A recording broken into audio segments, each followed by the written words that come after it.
clean up most of the forces at the location. Now Shine has to macro up and get all of his forces back, while Horang2 still has observers on the field, still has a rather large army, still has arbiters that are going to be coming in very soon as they have some more energy to spare. Not enough energy. Another observer gets picked off there, though.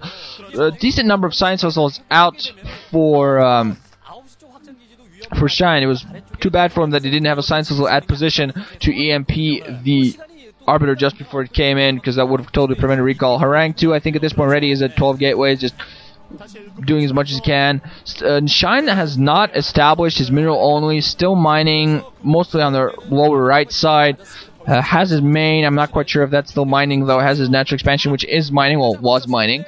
Has the 4 o'clock and the 3 o'clock bases, which is a pretty good position. Now, Horang2 again going to move in on the left side. EMP goes off on most of the ground forces though, so they're going to be a little bit weak, going to be able to take it out pretty quickly, so he's going to need, Shine's going to need a lot of tank shots. There you go, a few tank shots, melt completely. Arbiter now coming in, but there's a science vessel in place.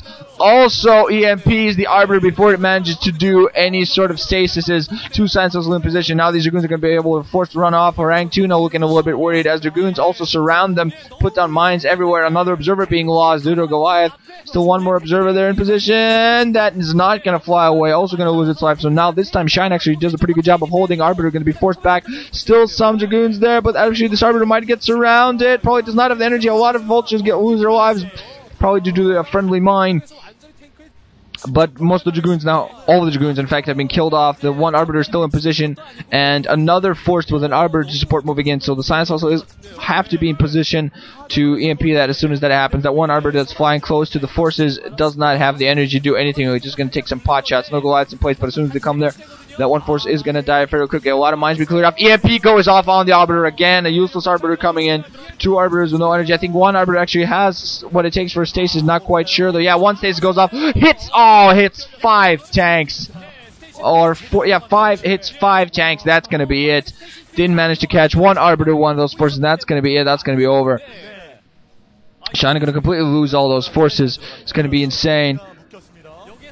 So what's gonna see Shine? What's he gonna do here? He's still trying to regroup because he does have a short resupply route, but his economy has really been hit hard. So Horang2 can really resupply his forces a lot more, despite the fact he has a longer resupply. Really trying to take the left side. As long as he can move in out the side, really going to be able to do a lot of damage. Now Shine going to try and possibly thinking of saving these forces. EMP going off. So he's going to try to save these forces that he has there, but I don't think he has enough. He has a few sciences, not doing really too much.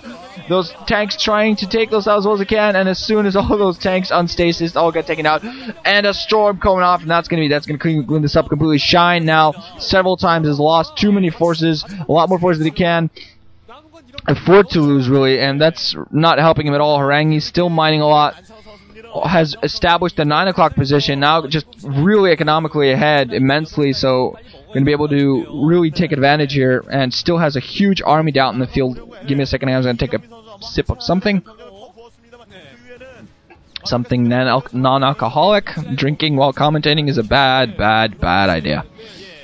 Well, if you're trying to do a serious commentary. Some Arbiters there being caught by some turrets, going to start attacking it. A scan going up, trying to catch the Observer, and the force underneath. Joking down some mines now being laid in, and EMP going off from the science vessels. So what Shine has been doing at least pretty well is keeping his science vessels alive. EMPing a lot of those Arbiters and those ground forces really lets his tanks melt them completely. Those tanks have pretty good upgrades. I think 2 weapons 2 upgrades at this point against some vultures that are moving in very close to Dragoons, trying to plant some mines. That one Dragoon sitting on the ramp, just one step away from certain death, trying to kill Goliath, not being successful. Shine really, just look at the amount of army that Horang2 has, or Horang2. It has weapons 2 upgrades, or weapons 2, armor 1, I believe, for Shine. But just look at the army differences. Shine has almost no army, while Horang2 just keeps reinforcing, keeps building more Arbiters. He keeps losing energy on their Arbiters, which makes them worthless. Another EMP does exactly that thing. Shine, after the first recall, has really learned his lesson to know to keep his sciences alive. Now almost gets one picked off though. He has to be careful in that. Of course, using those to spot those invisible units there. But I think at this point, Horang2 is going to have to be forced to move back. The science vessel is in danger though. It is going to get taken out. Horang2 really has to be do a good job. He's picked off, I think, 3 to 4 Science Vessels at this point. Shine has to keep them alive. I think he lost 2 to 3 Science Vessels. It's pretty bad. Horang2 going to take the mineral only at the lower left. So he's going to try to completely pincer in. He's going to try to take the entire left side and completely just surround Shine, force Shine to not be able to do anything, to stay inside of his own base. Again, the EMP going off on the Arbiter and some ground forces. Horang2 again going to lose a lot of those ground forces. Eager. There are a lot being taken out. Probes being... Horang2 just spots those probes. I was like, wait a minute. We're walking to certain death. Meow. Turn around. Exit. Stage left even. Except in AI voice. Again, Horang2 tries to move down here. Has an Arbiter with nothing. Scan going off. But it has even more Arbiters. Most likely those have some energy. He has to be very careful not to get EMP'd a lot. Again, Shine has a rather small number of Science Vessels at this point. Now it's just going to see which goes for it. Shine, really the only thing he can do right now is play defensively, because he's being forced to being pushed, and he's wants to establish that 8 o'clock. He needs to establish that 8 o'clock. Now going to be another engagement. Science Vessels alongside. One MP goes on one of the Arbiters. That's not going to be able to get a stage stuff, and I think there are more Arbiters in space, though. Oh, Storm's going off in the air. There's some Zealots running in, trying to catch the tanks. Some of them get taken out, but some of them do not. Tanks trying to line a position. Once this is off, goes on 3 tanks in the middle that were firing on those forces, and those were, I think, the most important tanks. Now they're going to be taken out. Some Vultures running into support, but they're going to be some more tanks coming in from the back, but they're not really going to be able to help too much. The Dragoons are coming in far too close. Zealots into support, and that's going to be completely taken out. And Science also now really has to run away if he wants to stay alive. Shine again losing so many forces. Now his natural expansion is now being compromised. Desperate trying to move some tanks and Vultures into position, trying to defend as well as they can, but it's going to be in a little bit of danger. Barely manages. Okay, Horang2 pushes back because he does not have reinforcements in place to push. Just going to establish the mineral only at the lower left. Gonna wait for reinforcements. And gonna wait for those tanks to pop in. As soon as those tanks do pop in, Storm hits them. They manage to take off a few shots. Some of them barely survive. EMP goes off on the Arbiter and some ground force. All those tanks get taken out. Some Vultures trying to do us around with those mines. Most of them soon blow up. Some of the Zealots more again. Some Dragoons losing their life, though.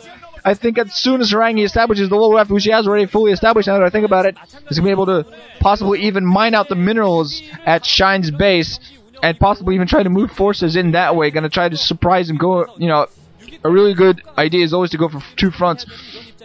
Horang2, let's see, has weapons 1, has actually weapons 1, armors 1, also has shields 1, shields 1 upgraded. So I think he has shields 1 and weapons 1 for his ground forces, and hasn't been upgrading really much since. I'm not sure if Shine has dedicated any more resources to upgrading either.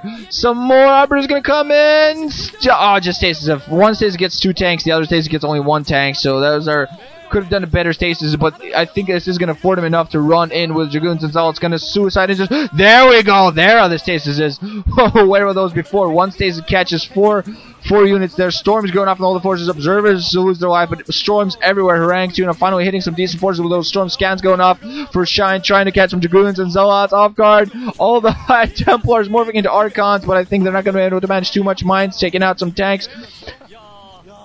Taking out some friendly tanks and any Archons that were morphing in, as well as High Templar that were simply sitting around. Again, Shine actually gonna use Shine gonna use his own command center. They was gonna try to take the metro expansion with, actually gonna try to take it out. He's actually gonna start shelling it with his tanks.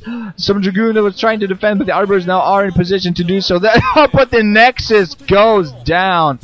The tanks managed to take the Nexus down. Now the command center is going to go there and pop down if Shine can defend it.